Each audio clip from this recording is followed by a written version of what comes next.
प्रज्ञा मिश्रा और आप देख रहे हैं प्रज्ञा का पन्ना। मास्क न लगाने पर पहली बार में 1000 रुपए जुर्माना रखा गया है। दूसरी बार मास्क न लगाने पर 10,000 रुपए जुर्माना रखा गया है। पूरा दिन सड़कों पर वसूली चल रही है। ठीक है, आपने अपनी तरफ से वसूली कार्यक्रम शुरू कर दिया है, लेकिन अस्पताल में बेड न मिलने पर सरकार पर कितना जुर्माना होना चाहिए? वेंटिलेटर न मिलने पर सरकार पर कितना जुर्माना होना चाहिए?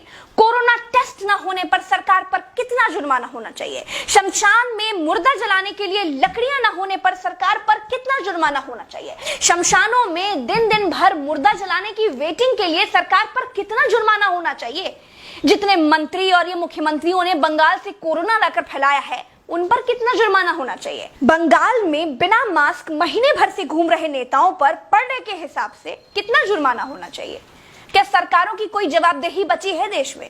क्या सरकारों से सवाल पूछने वाला बचा है कोई देश में? क्या कोई पूछ सकता है कि 1 साल से देश कोरोना महामारी झेल रहा है, आपने पूरे देश में कितने नए हॉस्पिटल बनाए हैं?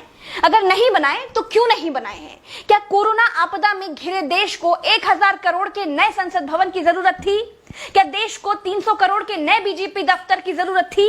क्या देश को तत्काल 1100 करोड़ के राम मंदिर की आवश्यकता थी? मंदिर के लिए चंदा मांगा जा सकता है तो हॉस्पिटल बनाने के लिए भी सरकार चंदा मांग सकती थी, लेकिन अस्पताल बनाने की नियत नहीं थी। मूर्ति बनाने की नियत थी तो बना दी। सरकारों ने अस्पताल नहीं बनवाए। क्या इस देश की पब्लिक सरकारों पर कोई जुर्माना लगाएगी? क्या कोरोना आपदा में देश को कुंभ सजाने की आवश्यकता थी? क्या देश को कोरोना महामारी के बीच बंगाल चुनाव में रैलियों की आवश्यकता थी? नहीं थी। देश को अस्पतालों की, डॉक्टरों की, कोरोना की दवाइयों की जरूरत थी। कुछ दवाइयां बनाई भी तो वाहवाही के चक्कर में विदेश भेज दी। आधे अधूरे टीकाकरण में देश अभी अटका हुआ है। और ये कैसा टीका बनाया है जिसे लगाने के बाद भी कोरोना हुआ जा रहा है? क्या कोई सवाल पूछेगा? चीन ने कोरोना को फैलाया और पूरी तरह से कंट्रोल कर लिया। अपनी जीडीपी में रिकॉर्ड बढ़ोतरी कर ली। चीन से सब कुछ तो ले ही लिया है, सीख भी ले लो। देश में सब आत्ममुग्धता के शिकार हैं। सबको अपनी अपनी तारीफ चाहिए। कुछ ने तारीफ के लिए तो फौज पाल रखी है, और जिनका मन फौज से भी नहीं भरता है, उन्होंने तारीफ के लिए सूचना और जनसंपर्क विभाग बना दिए हैं। गाते रहिएगा ना, जनता का बैंड तो ऑटोमेटिक बज ही रहा है।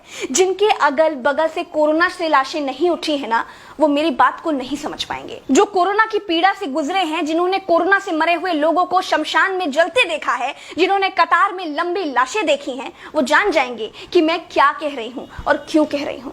चलते हैं। राम राम, जय हिंद, दुआ सलाम।